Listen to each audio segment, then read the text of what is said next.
12 वर्ष मुख्यमंत्री और 10 साल इस देश का प्रधानमंत्री रहने के बावजूद नरेंद्र मोदी बिना पंडित नेहरू का और कांग्रेस का नाम लिए दो शब्द नहीं बोल पाते हैं। वो बिना पंडित नेहरू के खिलाफ दुष्प्रचार किए, बिना उनके खिलाफ भ्रम फैलाए, बिना उनके खिलाफ आधा सच और पूरा झूठ बोले अपना वाक्य खत्म नहीं कर पाते हैं।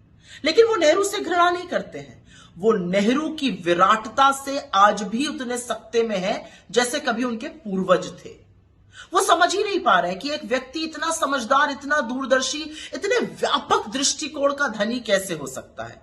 वो नेहरू की कट्टर देशभक्ति से जलते हैं। वो पचा ही नहीं पा रहे कि 200 साल की ब्रिटिश हुकूमत के बाद बजाय रोना रोने के पंडित नेहरू ने नए भारत की आधारशिला को रखा। वो बूझ ही नहीं पा रहे कि उनकी तरह विलाप करके वक्त बर्बाद करने के बजाय पंडित नेहरू ने इस देश के नए प्रतिष्ठान, इस देश की नई संस्थाएं बनाई। वरना प्रथम प्रधानमंत्री की मृत्यु के 60 साल बाद भी उसको कोसना कोई साधारण बात तो नहीं है। और यही प्रमाण है पंडित नेहरू के विशाल व्यक्तित्व का और इस देश पर उनकी अमिट छाप का।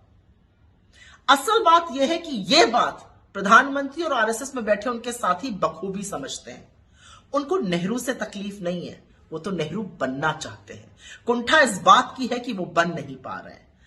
वरना उनके जैसा जैकेट किसी और नाम से पहन लेने से कोई जवाहरलाल नेहरू थोड़ी बन जाता है।